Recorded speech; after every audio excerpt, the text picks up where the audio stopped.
बिस्मिल्लाहिर्रहमानिर्रहीम। गुमनाम हीरो के मुअज़्ज़ज़ नाज़रीन, अस्सलामु अलैकुम। दोस्तों, लाइक ज़रूर कर दिया करें, शुक्रिया। आइए चलते हैं कहानी की तरफ।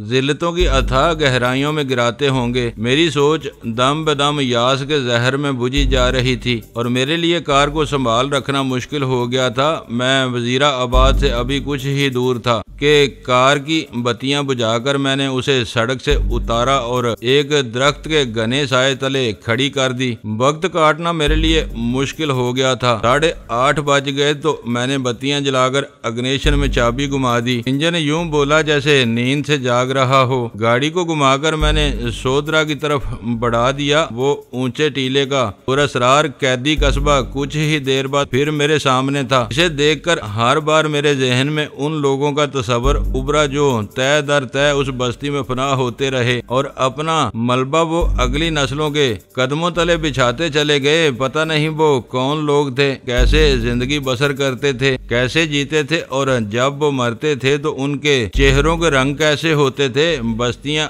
अपने माजी पर मातम कुना रहती हैं। यही वजह है कि वहाँ रातें ज्यादा दिलदोज और गम अंगेज हो जाती हैं। तारीकी में डूबे इस कस्बे में जब मैंने कार हकीम साहब की गली के अकबी हिस्से में खड़ी की तो हर तरफ सन्नाटा तारी था। वैसा ही एक सन्नाटा मेरे वजूद के अंदर छुपा हुआ था। मैंने कार मुकफ्फल करके इसकी चाबी जेब में डाली और ब्रीफकेस हाथों में लेकर दबे पांव चलता हुआ हकीम साहब की गली में जा घुसा। जैसे ही मैं उनके मकान के सामने पहुंचा, छत पर से रोशनी का एक नेजा मेरे मुंह पर पड़ा। टार्च बुझी नहीं, मुसलसल जलती रही, यहाँ तक कि मैं इस बैठक के दरवाजे तक जा पहुंचा जिसे किश्वर ने मेरे दाखिले का दरवाजा करार दिया था। इसके पट भिड़े हुए थे। रोशनी बुझी तो मैंने पट धकेल दिए। वो बेआवाज खुले और मैं सांस रोककर बैठक में दाखिल हो गया। औरतें मुझे इसीलिए ज्यादा महबूब हैं और मैं इन्हें मर्दों से ज्यादा फैज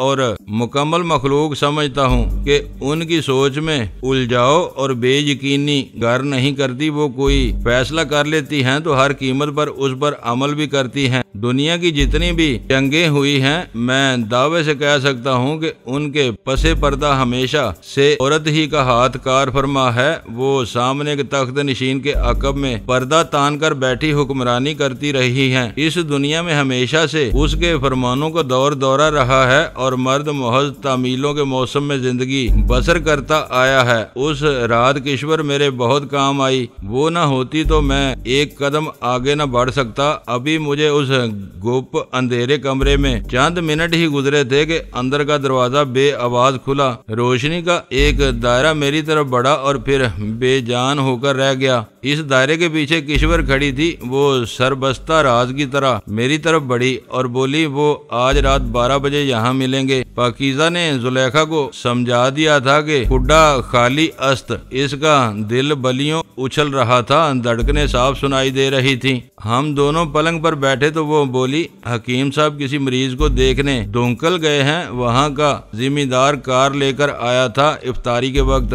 वो अब सुबह ही आएंगे। ये तो बहुत अच्छा हुआ। चूं खाना खाली माशूके मस्त नाज बूद, ये शेर तो हकीम साहब अक्सर पढ़ा करते हैं और वो बड़े दिलदोज अंदाज में कहा करते हैं कि तू नगरीस्त हर किस पास बाज बूद। यही है ना इसका दूसरा मिसरा। आपकी जहानत की दाद देता हूँ किश्वर। मुझे खुशी है कि सोदरा में मेरा क्याम इतना खूबसूरत हो गया है। मेरी ये बात सुनकर वो निहाल हो गई और फिर चिरागों में रोशनी न रही। उसकी वो वालहाना मोहब्बत मैं आज तक नहीं भूल सका हूँ। मुझे बर्फ से इसीलिए नफरत है कि वो सर्द है और गर्दो पेश को सर्द कर देती है। फितरत गर्मजोशी है, हरारत बखेरती है तो शगुफे खिला देती है। रेगिस्तानों के रहने वाले बद्दू इसीलिए खुदा को पैगंबरों के इंतखाब के लिए बार बार याद आए कि बर्फजारों के रहने वाले इसकी बात को इतने शौको जज्बे से इजाबो कबूल नहीं कर सकते थे।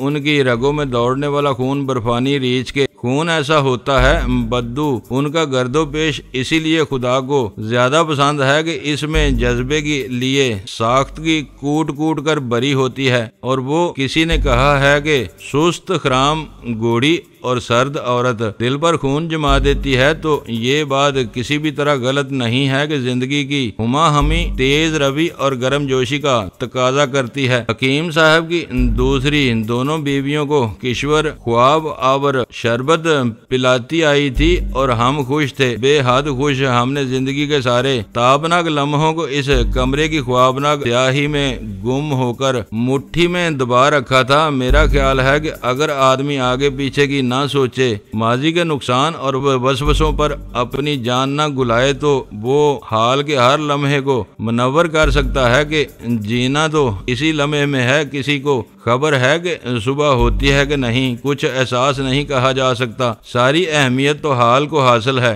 इसके आगे पीछे तो लामुतनाही अंधेरा है। ना आदमी इधर कुछ देख सकता है ना उधर। 11:15 बजे मुझे पहलू के कमरे का बैरूनी दरवाजा चिरचिराने की आवाज सुनाई दी। वो ऐसी गैर महसूस और मलफूफ आवाज थी कि मैं समझा मेरा वहम है, मगर नहीं, कोई दूसरे कमरे में दाखिल हो चुका था। दोनों कमरों की वस्ती दीवार में एक दरवाजा लगा था। बैरूनी दरवाजे के पट चुप हुए तो कमरे के सन्नाटे में रौनक घुलने लगी। चूड़ियों की दबी दबी हंसी की आवाज उभरी। वो आ गई है, ये जुलेखा की चूड़ियां बज रही हैं। वो बड़ी बेपरवाह है, चूड़ियों का मुंह बंद नहीं रखती। हाँ, दोनों कलाइयों में चूड़ियां भरी रखती है, बहुत सोहनी है वो। हाँ जी, आप देखे तो सब भूल जाएं। किश्वर ने सरगोशी की। ये रहमत अली पहले से ही मौजूद था यहाँ? हाँ, हमें पता ही नहीं चला है। मेरा ख्याल है जब आप हकीम साहब को बर्बाद कर रहे थे ना, वो उस वक्त कमरे में घुस आया होगा। चंद ही लम्हों बाद दूसरे कमरे में सरगोशियों की आवाज गूंजने लगी। कमरे के वस्ती दरवाजे की कुंडी खुली थी। मैंने ब्रीफ केस में हाथ डालकर वहां रखा, अपना चुपशा सीधे हाथ में ले लिया। अब आप ऊपर चली जाएं, मैं उनके कमरे में जा रहा हूं। मैंने सरगोशी में किश्वर से कहा। कैमरा है आपके पास? हाँ, वो मेरे ब्रीफ केस में है, मैं उसे दुरुस्त करता हूँ, आप जाएं। ठीक है, तस्वीर लेकर आप यहाँ रहेंगे या बाहर निकल जाएंगे? मैं बाहर चला जाऊंगा और कल सुबह 10 बजे वापस आऊंगा हकीम साहब की दुकान पर। अच्छा, खुदा हाफिज। वो दूध पी लेंगे तो फौरन ही सो जाएंगे। इसके बाद आप उनकी जैसी चाहें तस्वीरें उतार लें, मैं ऐसा ही करूंगा। अब आप जाएं। उसके पीछे दरवाजा बंद करके मैं फिर अपने पलंग पर जा बैठा, मगर मेरे खून की गर्दिश तेज होने लगी थी। मैंने पिस्तौल की गोलियां उंगलियों से टटोल कर गिनी, वो पूरी थी। इस पर लगा साइलेंसर भी सही था और रहमत अली के वजूद से मौत अब चंद कदम दूर रह गई थी। मेरे नफ्स के खूंखार चीते ने मुंह खोल लिया था और अब वो मोहब्बत पर जकंद भरने को ही था। मैं दबे पांव चलता हुआ बस्ती दरवाजे के पास जा ठहरा। उनकी सरगोशियां अब मैं ज्यादा वाज़े तौर पर सुन सकता था। जुलेखा की आवाज में इंसानियत कूट कूट कर भरी थी। वो इस रहमत अली को बड़ी उम्र का ताना दे रही थी। ये सब तुम्हारे हुस्न का फसाद है जुलेखा, वरना मैं कहाँ और तुम कहाँ। अब सोचा क्या है तुमने? ये लुक्कन मीटी कब खत्म होगी? तुम्हें अगवा ही करना पड़ेगा। तुम्हारे वालिदैन तो कभी राजी नहीं होंगे। रमजान के बाद हम चुपके से शादी कर लेंगे। मैंने यही सोचा है। हक महर की बात अभी कर लें। मेरी सारी जमीनें तुम्हारी, हक महर तुम्हारा। 2 लाख कहो मंजूर है? मंजूर है। आपको मैं अच्छी तरह नथ डालकर रखूंगी। आपका क्या पता किसी और को फांस कर बैठ जाएं। आदमी आप बहुत तेज हैं, ऐसा कभी नहीं हो सकता। समझदार लोग जंगली कबूतर पकड़ते ही इसके पर खींच देते हैं। तुम भी यही करोगी? हाँ, मैं यही करूंगी। आंखों पर खुड़बाना बांध दूंगी। वो हुमक रही थी। उनकी रूहों की वो हम आहंगी मुझे हैरान करती थी। यूं लगता है जैसे दोनों को उनकी अजली अबदी ख्वाबों की ताबीर मिल गई है। अभी मैं उनकी वो सरगोशियां सुन ही रहा था कि मुझे उस कमरे में गली की तरफ का दरवाजा तड़ाक से खुलने की आवाज सुनाई दी। साथ ही मेरे सामने के वस्ती दरवाजे की दर्दें रोशन हो गईं। मैं अभी कुछ समझ नहीं पाया था कि कमरे में गोलियों की तड़तड़ाहट सुनाई दी। 4 गोलियां चलीं और कमरा दिलदोज चीखों से भर गया। मैंने तेजी से वस्ती दरवाजा खोला तो मुझे 2 आदमी जो लालटेनें उठाए हुए थे कमरे से भागकर दरवाजे की तरफ जाते दिखाई दिए। मैंने अपने चुपशाह की नाल सीधी करके इस आदमी की पीठ पर चला दी जो अभी दरवाजे तक नहीं पहुंच सका था। वो गोली लगते ही मुंह के बल गिरा तो दूसरे आदमी ने पीछे मुड़कर इसका हाथ पकड़कर उसे बाहर खींचने की कोशिश की। इसके दाएं हाथ में पकड़े हुए पिस्तौल की नाल का रुख मेरी तरफ फिर रहा था। मैंने इसका बाजू ताक कर गोली चला दी तो पिस्तौल उसके हाथ से दूर जा पड़ा। इसकी कलाई जख्मी हो गई थी, फिर भी वो दूसरे आदमी को पूरी कुव्वत से बाहर खींच रहा था। मैंने एक और गोली इसके दूसरे बाजू पर चला दी। लालटेन अभी तक रोशन थी और फर्श पर सीधी पड़ी हुई थी। उन दोनों को बेकार करके मैंने पलंग पर नजर डाली। जुलेखा और रहमत अली दम तोड़ चुके थे। दोनों के सीनों में दो दो गोलियां पेवस्त थीं। जुलेखा बेशक अपने वक्त की जुलेखा ही थी, इसकी खूबसूरती की कसम खाई जा सकती थी और उन दोनों ने बड़ी ही इबरत आमोद हालत में अपनी जान आफरी को पेश की थी। ऐन इस वक्त किश्वर दौड़ती हुई कमरे के वस्ती दरवाजे में नमूदार हुई। इसका रंग हल्दी हो रहा था और इसके होंठ यूं लर्द रहे थे कि उससे बात नहीं हो पाती थी। मैं पलटकर इस तक जा पहुंचा। ये कौन है? इन्होंने इन दोनों को गोली मार दी है। ये जुलेखा का भाई काजम अली और ये इसका बहनोई शबीर है, उसने सिसकते हुए कहा। आप इनको संभालें, मैं जा रहा हूँ। मेरा यहाँ ठहरना किसी भी तरह ठीक नहीं है, मैंने उसे पीछे धकेलते हुए कहा। मगर जैसे ही मैंने पलटकर देखा, शबीर मुझे उठता हुआ नजर आया। वो काजम को खींच नहीं सका था और अब खुद भाग निकलना चाहता था। मैंने पिस्तौल उस पर तान कर इसे ललकारा। रुक जाओ ओए, वरना मैं तुझे भी जान से मार दूंगा। मेरी आवाज सुनकर वो वहीं मुंजमद हो गया। इसकी कलाई खून से तर हो रही थी। मैं इसके पीछे दरवाजे में जा पहुंचा। काजम के कूल्हे में गोली लगी थी, वो हिलने के काबिल नहीं रहा था। अभी तक वो फर्श पर औंधे मुंह पड़ा था। गली में इधर उधर से कई लोग घरों से निकल आए थे। इन्हें इधर बढ़ते देखकर किश्वर ने एक चादर लेकर जुलेखा और रहमत अली पर डाल दी। मैंने पीछे हटकर किश्वर से कहा, इनको समझाएं हुआ क्या है। इस काजम और शबीर ने इन दोनों को कत्ल कर दिया है। इनको भागने से रोकने के लिए मैंने इन पर गोली चला दी थी। क्या हुआ है? किसने गोली चलाई है? एक महल्लेदार ने सरसीमा लहजे में पूछा। किश्वर ने बदन दुपट्टे में छुपाया और आंचल सर पर लेते हुए इन्हें बताने लगी कि किसने किसको मारा है। अख्तर, जा पुलिस को इतला दे, ये तो खून खराबा हो गया है यहाँ। इस आदमी ने अपने करीब खड़े जवान से कहा। पुलिस का नाम सुनते ही मैं पीछे हटा और ब्रीफ केस में पिस्तौल बंद करके कमरे से निकलकर सेहन में जा पहुंचा और फिर सीढ़ियां चढ़कर छत पर चला गया। हकीम की दोनों बीवियां पहली मंजिल की छत पर बेसुध पड़ी थीं। ख्वाब आवर दुआ ने इन्हें बेबस कर रखा था। मैं वहां से जल्द अज जल्द निकल जाना चाहता था। पुलिस मेरे लिए कोई नई मुसीबत खड़ी कर सकती थी। मैं हकीम साहब के अकब के मकान की छत पर उतरा। इस मकान की दूसरी तरफ एक पतली सी गली मौजूद थी। वो भी 2 मंजिला मकान था, जिसकी पहली मंजिल के सेहन में सोए लोग अभी तक गिरदो पेश से बेखबर थे। गोलियों की आवाज शायद उन तक नहीं पहुंची थी। मैं उन लोगों के दरमियान से दबे पांव चलता हुआ अंधेरे का हिस्सा बना आगे निकला और सीढ़ियां उतरकर सेहन में जा पहुंचा। बड़ा दरवाजा मेरे सामने ही था। इसकी कुंडी मैंने बड़ी एहतियात से खोली और गली में पांव रखते ही इस सिमत भागा जिधर मैंने कार ठहरा रखी थी। मामले की इस संगीनी के पेश नजर मुझे वहां से फौरन निकल जाना चाहिए था। चंद ही लम्हों बाद मैं कार को स्टार्ट करके स्कूल की तरफ बढ़ रहा था। मैंने कार की बत्तियां रोशन कर रखी थीं। स्कूल के गिर्द कार को दौड़ाकर मैं बाजार में पहुंचा और किसी बात की परवाह किए बगैर ब्लाखेज रफ्तार से कार को उड़ाता हुआ मैं कस्बे के नशीब में उतर गया। कुछ ही देर बाद मैं 70 मील की रफ्तार से वजीरा आबाद की तरफ बढ़ रहा था। मुझे उसी रात डलों साहब की हवेली तक जा पहुंचना था। मेरे सारे मंसूबे धरे के धरे रह गए थे। रहमत अली तो पहले ही मौत का हदफ बन चुका था। इसकी तकदीर इसे घेर कर वहां पहुंचा चुकी थी जहां से इसकी मुराजत नामुमकिन थी, वरना वो उम्र के उस हिस्से में था जिसमें किसी ऐसी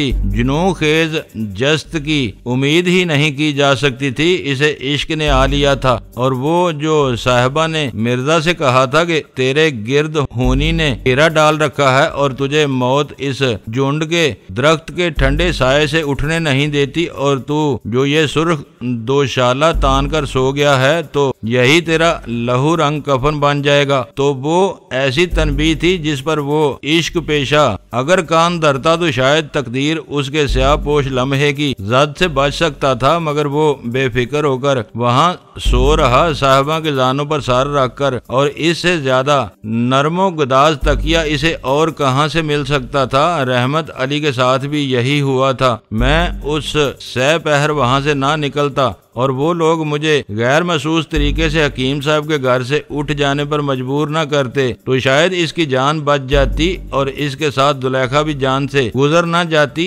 वो भी जिंदगी की लोगों को कुछ अरसे और बचा लेती, मगर तकदीर का जाल अपने हर हलके में एक शिकंजा लिए होता है। मैं हकीम साहब के घर से निकला तो किश्वर ने इन्हें बावर करा दिया कि अब मैदान साफ है और वो हसबे साहब इसके घर में मुलाकात कर सकते हैं। इसी यकीन दहानी पर वो दोनों वहाँ यकजा हो गए थे, मगर किसी ने जुलेखा के भाई और बहनोई को भी खबरदार कर दिया था। इन्हें भी अपनी बहन के इस नए सफर का इल्म हो चुका था और वो इन दोनों की ताक में थे। वो जैसे ही हकीम साहब की बैठक में पहुंचे, तकदीर ने अपनी कड़ी कमान से तीर चला दिया। जो उनके हिस्से में दो दो गोलियां आई थी वो मुझे वहशतज़दा करने के लिए बहुत काफी थी, वरना मैंने तो रहमत अली के लिए ऐसी मौत तजवीज नहीं की थी। मैं तो इन दोनों को वहां से बांध कर ले जाना चाहता था। जिंदा सलामत हालत में मैं इनको ढलों साहब के सामने डाल देता, आगे वो जानते और उनका काम। मगर यारो, तकदीर तो दूर खड़ी मेरे इस मंसूबे पर कह लगा रही थी। मुझे क्या पता था कि मौत उन पर पहले ही फरीफ्ता हो चुकी है। रहमत अली ने जुलेखा को पाकर सब कुछ ही फरामोश कर दिया था। ऐसा होता आया है, उसे भी अचानक ही किसी दिन ये एहसास हुआ होगा कि इसकी तकमील का लम्हा सामने है। जब ही तो जुलेखा के लिए उसने अपनी जान गिरवी रख दी थी, हालांकि इसे मालूम था कि वक्त ने इसके वजूद में सेंध लगा रखी है। इसकी कनपटियों के बाल सफेद हो चुके थे, खासा सेहतमंद आदमी था, मगर इसे इश्क ने आ लिया। उस मरहले में आ लिया जिस मरहले को अहदे पीरी कहते हैं। वो आबदो जाहद किस्म का आदमी था। गांव में उसके जोहदो तकवा का बहुत चर्चा था। इस मौलवी ने मुझे यही बताया था कि वो परहेजगार इंसान है। मैंने भी इसे मस्जिद में सरबसजूद देखा था, मगर फिर उसने अचानक ही अपना रुख बदल लिया था। वो नादीद के बजाय दीदा की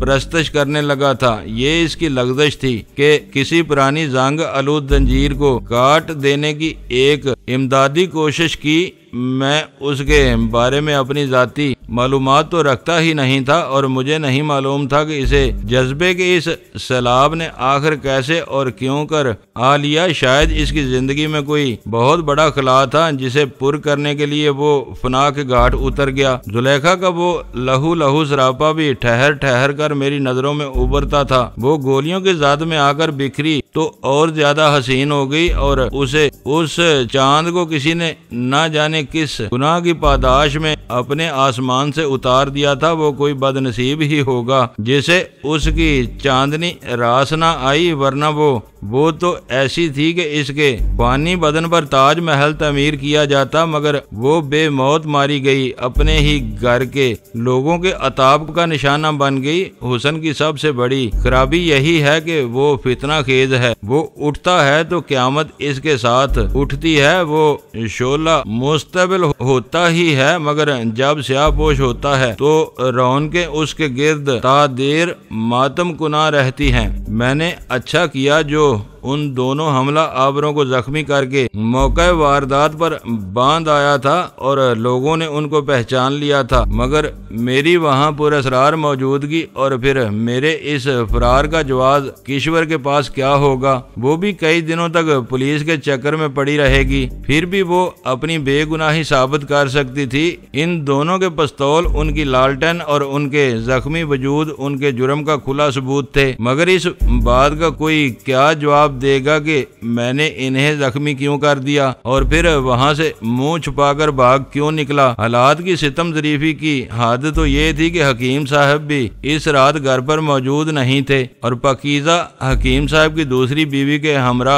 गहरी नींद हुई थी। उनके फरिश्तों को भी ये इल्म नहीं था कि वहाँ कैसा खूंच का अंधेर मच चुका है। कार अच्छी थी और मेरा साथ दे रही थी। गुजरांवाला पहुंचकर मैंने उसमें पेट्रोल डलवाया और लबे सड़क एक होटल में बैठकर चाय की 2 प्यालियां पेट में उंडेल कर मैं फिर आगे चल दिया। धड़का मुझे यही लगा था कि कहीं इस कार की गुमशुदगी के बारे में किसी ने पुलिस को खबरदार न कर दिया हो। ऐसी सूरत में वो लोग सड़कों की नाकाबंदी करके बैठे रहते हैं। मगर मेरा सफर बड़े इत्मीनान से तय होता रहा। गाड़ी के तमाम कागजात मुकम्मल थे और डैशबोर्ड में रखे थे। कोई मुझसे मेरा ड्राइविंग लाइसेंस पूछ बैठता तो मुश्किल पेश आ सकती थी, मगर उसकी नौबत ही नहीं आई। रमजान के महीने की वजह से पुलिस ने भी हाथ नरम कर लिया था। वो मुझे किसी भी जगह मर्दम आजारी के लिए मौजूद नजर नहीं आए। ये अच्छी बात थी। जब मैं डलों साहब की हवेली पहुंचा तो सुबह होने वाली थी और चौगोठ की मस्जिद से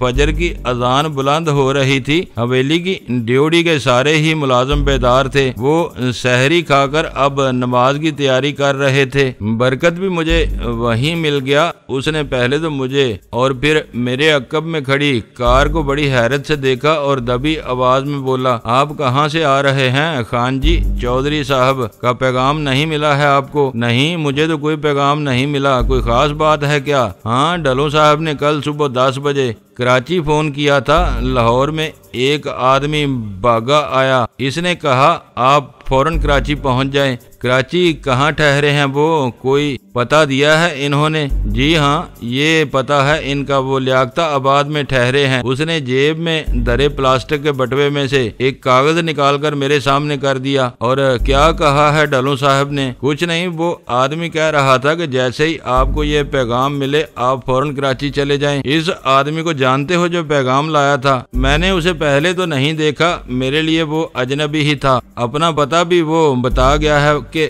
नहीं? हाँ, वो कामरन होटल में रहता है। लंबी सी कार में यहाँ आया था। नाम इसका वलायत अली है। पहले उससे मिल लें।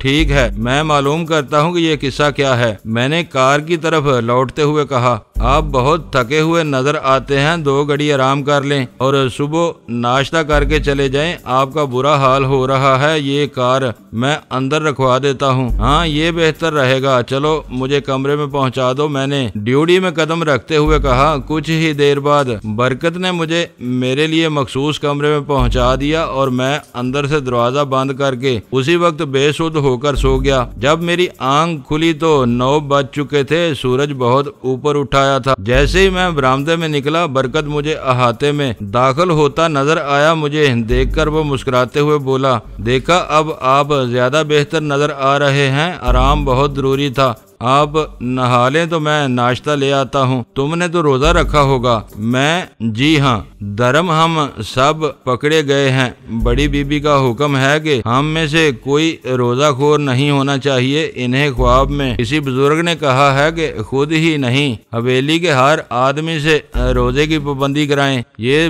तो बहुत अच्छा हुआ। कुछ आकबत की भी फिक्र करनी चाहिए। यहाँ तो पता नहीं कौन कितने दिन के लिए है। मैंने कुछ सोचते हुए कहा, मुझे जिंदगी की बेसबाती ने कल रात से नडाल कर रखा था। रहमत अली के इस अंदोहनाक अंजाम ने मुझे दहला दिया था। बरकत वापस गया तो मैं गुसल खाने में जा घुसा। पानी ठंडा था और सुकून पहुंचाना था। मैं खूब मल मल कर नहाया। बरकत वापस आया तो वो मेरे लिए एक नया लिबास ले आया था। इसकी खास बात ये थी कि इसमें उम्दा किस्म की एक सुरमई रंग की एक शेरवानी भी शामिल थी। ये किस लिए ले आए हो इस मौसम में? ये कपड़ा गर्म नहीं है और आप कराची जा रहे हैं। ये लिबास आपके लिए बेहतर रहेगा। आदमी जरा बारोब नजर आता है। कोई खास हदायत है इस सिलसिले में? नहीं, मगर आपको शायद पता नहीं, डलो साहब ने ऐसी 3 अचकने आपके लिए सिलवाई हैं। वो अंदर रखी हैं और बोसकी के 3 जोड़े भी उनके साथ हैं।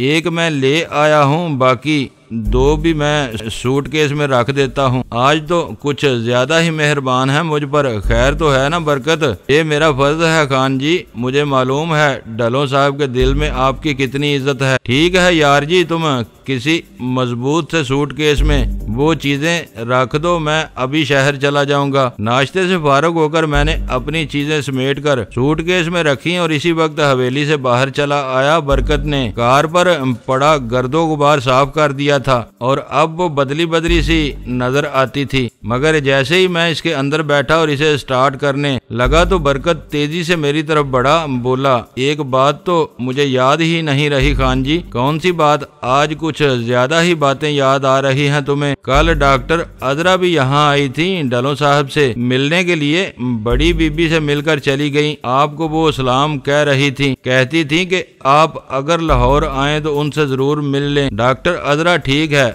मैं उनसे भी मिल लूंगा, मगर कराची से वापस आने के बाद ही वहां जा सकूंगा। ये कहकर मैंने इग्निशन में लगी चाबी घुमा दी। इंजन बड़े जोर से हिनहिनाया और मैं बरकत से हाथ मिलाकर इसी वक्त वहां से रवाना हो गया। कामरान होटल के वलायत अली का नाम मेरे जहन से चिपक कर रह गया था। इसका जिक्र मुझसे डलो साहब ने कभी नहीं किया था। कराची जाने से पहले मेरा इससे मिल लेना बहुत जरूरी था। ऐन मुमकिन है कि फोन पर इसे डलो साहब ने ज्यादा तफसील से कोई बात बताई हो। आबी की रिहाई के लिए वो अब तक जो कुछ कर चुके थे इसके बारे में मुझे सब कुछ मालूम होना चाहिए था। वक्त ने मेरा और आबी का पटवास कुछ इस तरह तोड़ दिया था कि हम दोनों ही परेशान होकर रह गए थे। मेरी भी पुतलियां फिर गई थी और इसकी भी अब पिछू इन्हें चलती थी। हम दोनों बादे समूम की ज़ाद में आ गए थे। मुझे आबी की रिहाई इस घड़ी हर शय पर मुकद्दम नजर आती थी। मेरे सारे ही राज इसके सीने में दफन थे। पुलिस इसे मेरे खिलाफ सबसे बड़ा गवाह बना सकती थी। वो शायद इतनी सारी अजियत ना सह सके और इन्हें वो सब कुछ बता दे जो मैं खुदा से भी छुपा लेना चाहता था। कामरान होटल स्टेशन के सामने खड़ी फलक बोस इमारतों में गिरा था।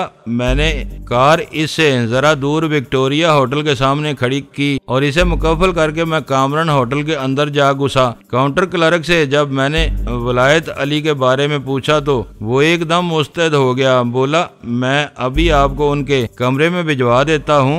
अरे फरीद, देखो चौधरी साहब को इन मलक साहब के पास ले जा, उनके कमरे में। इसने करीब खड़े एक बहरे को मुखातब करते हुए कहा, चलें साहब जी, मलक साहब कमरे ही में हैं। ये कहकर इसने मुझे अपने पीछे आने का इशारा किया, मगर काउंटर क्लर्क ने उसे रोक लिया। बोला, जरा ठहरो, मैं उनको फोन पर इतला कर देता हूँ। ये कहकर उसने सामने रखे एक फोन के 2 नंबर घुमाए और रिसीवर कान से लगाकर बोला, सर एक साहब आपसे मिलना चाहते हैं। जी, नाम आपका क्या नाम है जनाब? हाशिम खान, मैं डलो साहब के गांव से आया हूं। मैंने ब्रीफ केस को काउंटर पर रखते हुए कहा, मैं पुलिया। काउंटर क्लर्क ने दबी आवाज में कहा, फिर मुझे बड़े गौर से देखने लगा। फिर दूसरी तरफ से कोई हदायत मिलने पर बोला, आप किस सिलसिले में मलक साहब से मिलना चाहते हैं? मुझे उनका पैगाम मिला था कराची जाने के सिलसिले में। मलक साहब कल खुद चौगोट गए थे।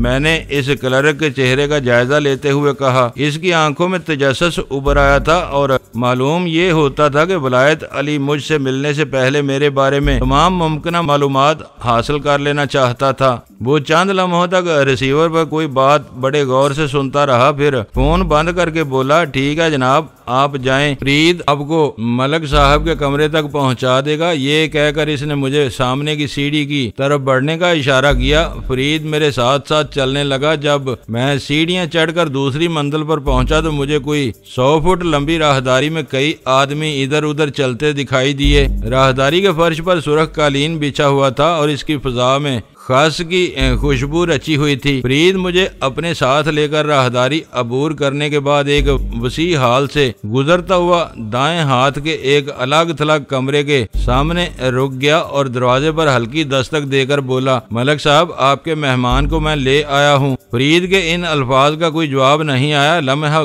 कुछ ज्यादा ग्रां बार हो गए थे। मैंने एक उचटती सी नजर फिर राहदारी पर डाली। सीढ़ियों में से 2 आदमी तेज तेज कदम उठाते हुए ऊपर आ रहे थे। किसी और तरफ तवज्जो दिए बगैर उनकी नजरें सीधी हम पर आईं, मगर सिर्फ एक लहजे के लिए। इसके बाद वो दूसरी तरफ चल दिए। ऐन उस वक्त वलायत अली के कमरे का दरवाजा खुल गया। मेरे सामने एक लंबा तड़ंगा आदमी खड़ा था। कद इसका 6 फुट से किसी भी तरह कम नहीं था। उम्र यही कोई 35 साल होगी। बोला, आइए जनाब आइए, मुझे वलायत अली कहते हैं। ये कहकर उसने बड़े तपाक से मुसाफे के लिए हाथ बढ़ाया। इसका पंजा सख्त और खुरदरा था, यूं जैसे वो उम्र भर खास कोरता रहा हो। लहजा इसका मुहज़्ज़ब तो था, मगर इसमें एक अजीब तरह की गैर महसूस तहकानियत झलकती थी। मैंने दरवाजे के अंदर कदम रखा तो वो बोला, तुम जाओ फरीद, किसी चीज की जरूरत हुई तो मैं तुम्हें बुलवा लूंगा। ये कहकर उसने दरवाजा बंद किया और हाथ को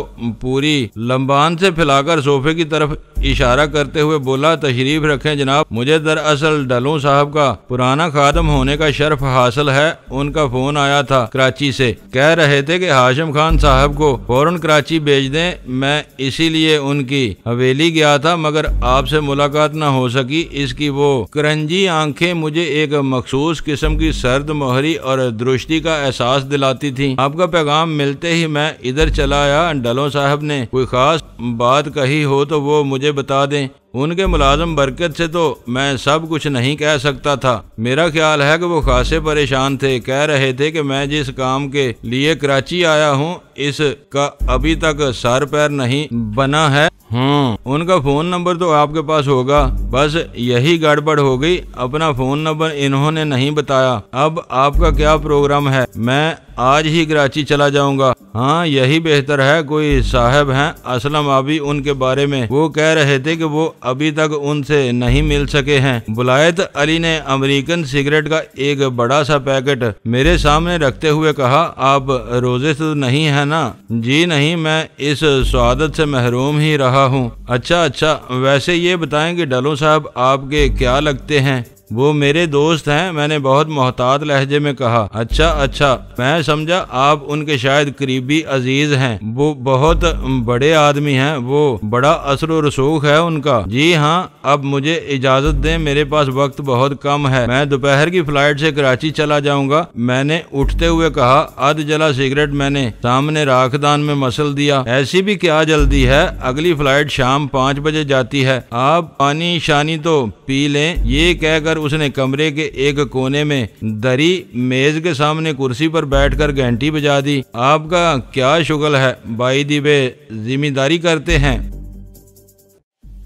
दोस्तों, वीडियो को लाइक जरूर कर दिया करें। ISI पाक आर्मी जिंदाबाद, पाकिस्तान पाइंदाबाद। मुअज़्ज़ज़ नाज़रीन, अपना ख्याल रखिएगा और अपने इस चैनल का भी शुक्रिया।